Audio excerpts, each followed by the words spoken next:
Subscribe to our channel and press the bell icon for the latest updates. England యువ batsmen will jacks అసాధారణ ఇన్నింగ్స్తో అందరినీ ఆశ్చర్యపరిచాడు. Dubai వేదికగా జరిగిన టీ10 మ్యాచ్లో ఆకాశమే హద్దుగా చెలరేగిన ఈ మాజీ అండర్-19 హిట్టర్ కేవలం 25 బంతుల్లోనే సెంచరీ మార్క్ని అందుకున్నాడు. శతకం చేరే క్రమంలో ఒకే ఓవర్లో జాక్సన్ వరుసగా 6 సిక్స్లు బాదటం కొసమెరుపు. టీ20 మ్యాచ్లో భాగంగా సర్రీ జట్టుకు ఆడుతున్న జాక్స్ లాన్షైర్ జట్ బౌలర్స్పై బ్యాట్తో విరుచుకుపడ్డాడు. ఎదుర్కొన్న తొలి బంతి నుంచి బాదును మొదలుపెట్టిన ఈ కుర్ర బ్యాట్స్మెన్ మైదానం నలువైపులా పరుగుల వరద పారించాడు. ముఖ్యంగా ఇన్నింగ్స్ 5వ ఓవర్ ఆరంభానికి ముందు వ్యక్తిగత స్కోర్ 62 వద్ద ఉన్న ఈ హిట్టర్ ఆ ఓవర్ ముగిసే సమయానికి 98 పరుగులతో నిలిచాడు.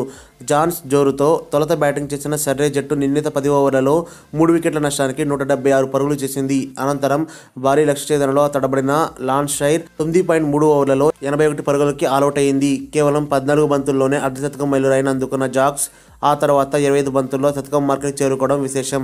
ఆఖరి 30 బంతుల్లో 8 ఫోర్లు 11 సిక్సర్ల సాయంతో 105 పరుగులు చేసి అతను అవుట్ అయ్యాడు.